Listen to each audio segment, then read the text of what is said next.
নমস্কার বন্ধুরা, আজ আমি বানাবো সাবুদানার খিচুড়ি। যা যা ইনগ্রেডিয়েন্টস লাগছে সেগুলো হলো সাবুদানা।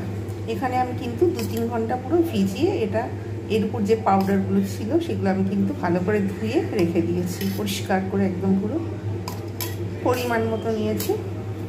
এখানে নিয়েছি আদা পেস্ট, এখানে নিয়েছি সজনে ডাঁটা আর আলু। সজনে ডাঁটার এই যে খোসা যেগুলো ছিল সেগুলো কিন্তু আমি এগুলো ছাড়িয়ে রেখে দিয়েছি। টেস্টের জন্য আমি কিন্তু সজনে ডাঁটা ব্যবহার করব। এখানে নিয়েছি অল্প পরিমাণে বিনস, এখানে নিয়েছি মুগ ডাল, এখানে নিয়েছি মসুর ডাল, এখানে নিয়েছি ফ্রোজেন কড়াইশুঁটি, এখানে নিয়েছি ঘি, আর এখানে নিয়েছি লঙ্কা গুঁড়ো, হলুদ গুঁড়ো, এখানে নিয়েছি বাতাসা, এখানে গোটা জিরে, শুকনো লঙ্কা, এছাড়াও লাগছে গরম মশলা, সাদা তেল। রেসিপিটা ধনে গুঁড়ো, জিরে গুঁড়ো। আপনারা রেসিপিটা দেখতে থাকুন, তাহলে কিন্তু বুঝতে পারবেন, স্কিপ করে দেখবেন না, অনুরোধ রইল। কড়াতে দিয়ে দিয়েছি সাদা তেল, গরম হয়ে গেছে।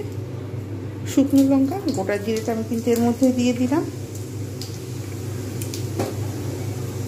সাথে দেব গরম মশলা গোটা। আমি এটাকে কিন্তু একটু এপিট ওপিট করে ভালো করে নেড়ে নেব। সুন্দরভাবে ভাজা ভাজা হয়ে যাবে। ঠিক সেই মোমেন্টে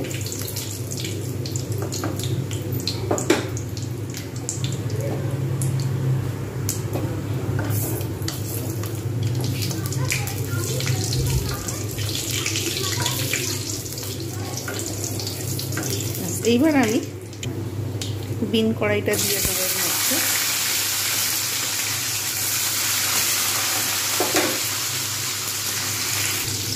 দেব ফ্রোজেন কড়াইশুঁটি। এগুলো আমি কিন্তু প্রত্যেকটা ভালো করে ভাজবো। এবং এর সঙ্গে আমি দেব আলু এবং ডাঁটা, যেটা আমি পরিমাণ মতো রেখে দিয়েছিলাম। এগুলো আমি কিন্তু প্রত্যেকটা ভালো করে ভেজে নেব।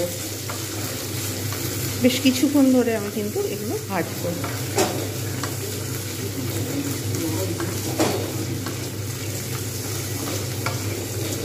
আঁচটা মিডিয়াম করে রেখে দেবো। কমিয়ে বাড়িয়ে নিতে হবে, যদি মনে হয় যে অসুবিধা হচ্ছে তখন একটু কিন্তু কমিয়ে নিতে হবে।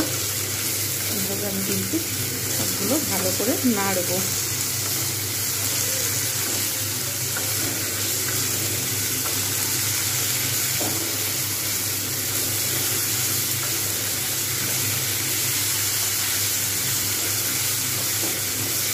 ভালো করে নাড়লে তবে কিন্তু কাঁচা স্মেল যেটা রয়েছে সেটা কিন্তু চলে যাবে।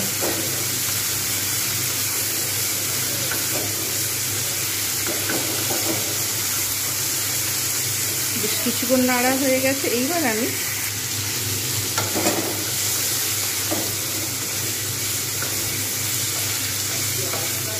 সুন্দরভাবে এগুলো কিন্তু এভাবে ভেজে নিতে হবে, তাহলে কিন্তু সবজির কাঁচা না হলে স্মেলটা ভালো লাগবে না। বেশ কিছুক্ষণ সময় লাগবে এগুলো ভাজতে।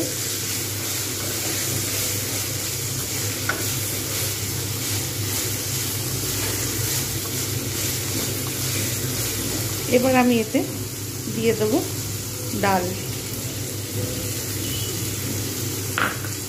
এছাড়াও দেবো মসুর ডাল, মুগ মসুর মিশিয়ে করব। যেহেতু সাবুদানার খিচুড়ি, সেহেতু ডালগুলোকেও ভালো করে ভেজে নিতে হবে। এগুলো সব আমি কিন্তু এবারে ভালো করে ভাজবো। বেশ কিছুক্ষণ সময় নিতে হবে। এতে কিন্তু এখন লবণ দেব না, হলুদও দেব না, কিচ্ছু দেব না। জাস্ট আমি কিন্তু এগুলো ভালো করে ভাজবো বেশ কিছুক্ষণ ধরে।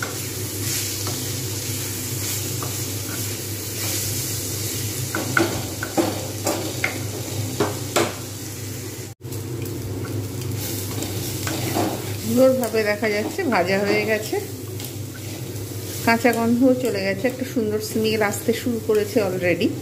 এইবার আমি এর মধ্যে দিয়ে দেবো পরিমাণ মতো আমি যে আদা পেস্ট রেখে দিয়েছিলাম সেইটা আমি এর মধ্যে দিয়ে দেবো।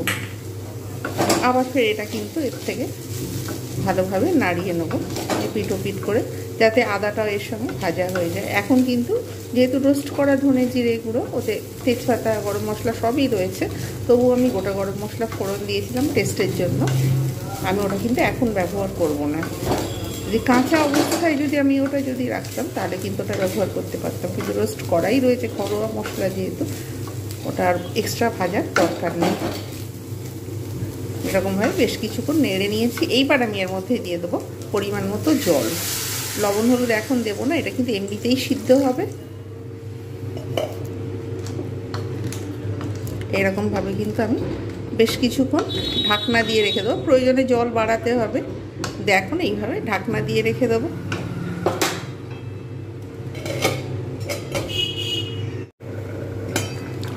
মাছে একটু জল দিয়ে দিয়েছিলাম, একদম কমে গেছিল জল, প্রথমে কম দিয়েছিলাম।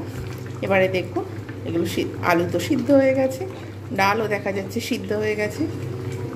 সুতরাং এইবার আমি এর মধ্যে পরিমাণ মতো যে লবণ এবং হলুদটা রেখে দিয়েছিলাম, আপনারা আপনাদের পরিমাণ মতো দেবেন লবণ হলুদ, এর মধ্যে দিয়ে দেবো।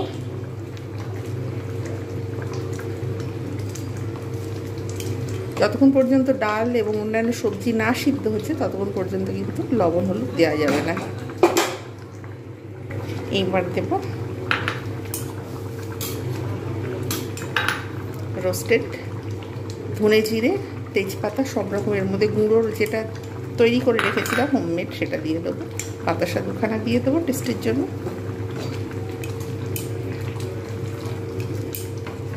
থিকনেসটা আপনাদের পছন্দ মতো রাখবেন। অনেকে পাতলা খিচুড়ি খেতে পছন্দ করে, অনেকে আবার সাবুর খিচুড়ি ঘন খেতে পছন্দ করে।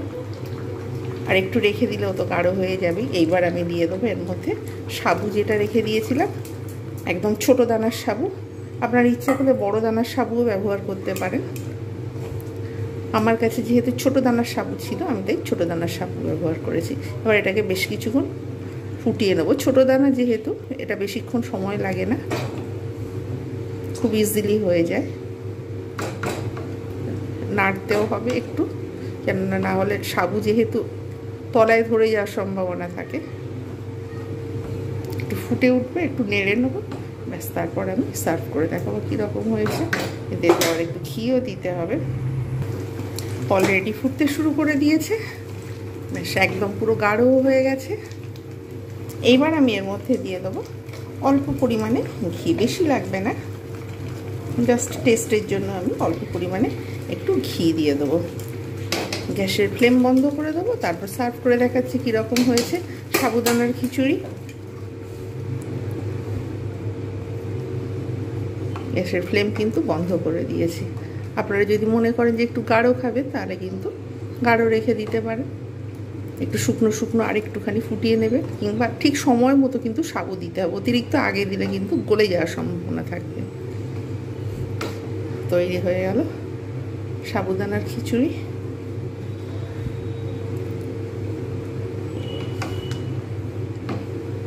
কেমন হয়েছে? এই যে থিকনেসটা আমি ঠিক এই রকম রেখেছি, আপনারা কমিয়ে বাড়িয়ে রাখতে পারেন, যেমন ইচ্ছা আপনাদের উপর নির্ভর করছে। কেমন হয়েছে অবশ্যই রেসিপিটা জানাতে ভুলবেন না। বড় সাবুদানা দিয়েও বানানো যায়, ছোট সাবুদানা দিয়েও বানানো যায়। আমি এটা ছোট সাবুদানা দিয়ে বানিয়েছি। তৈরি হয়ে গেল সাবুদানার খিচুড়ি। আপনারা অবশ্যই এইভাবে বাড়িতে বানাবেন। ছোট ছোট দানা বলে বোঝা যাচ্ছে না ঠিকঠাক, বড় দানা হলে আরেকটু ক্রিস্টালটা বোঝা যেত। যেভাবে বানিয়েছি অবশ্যই বাড়িতে ট্রাই করবেন। আর ভিডিওটা কেমন হয়েছে জানাতে ভুলবেন না। বেশি বেশি করে লাইক, কমেন্ট, শেয়ার এবং সাবস্ক্রাইব করতে ভুলবেন না। এটা কিন্তু অসম্ভব একটা সুস্বাদু রেসিপি এবং ইজিলি ডাইজেস্ট হয়ে যায়। এটা সকলেই খেতে পারে, বয়স্ক থেকে বাচ্চারা সকলেই। আর এটা একবার বানিয়ে খেলে মনে হবে যেন বারে বারেই খাই। যে কোনো উপবাস এই সময়েও কিন্তু চলে, এবং যার হয়তো কোনো রকম অসুবিধা হচ্ছে, হয়তো খাবার ডাইজেস্ট হচ্ছে না, ঠিক সেই রকম প্রবলেমেও কিন্তু এটা খাওয়া চলে। সুতরাং রেসিপিটা কেমন হয়েছে জানাতে ভুলবেন না। আর যারা যারা আমার সাবস্ক্রাইব করেছেন তাদেরও অসংখ্য ধন্যবাদ। যারা যারা দেখছেন, লাইক করছেন, কমেন্ট করছেন, তাদের অসংখ্য ধন্যবাদ। প্রত্যেকে ভালো থাকবেন, সুস্থ থাকবেন। আর এতক্ষণ আমার সঙ্গে থাকার জন্য, ভিডিওটা দেখার জন্য আমার তরফ থেকে জানাই অসংখ্য ধন্যবাদ। Bye bye and take care.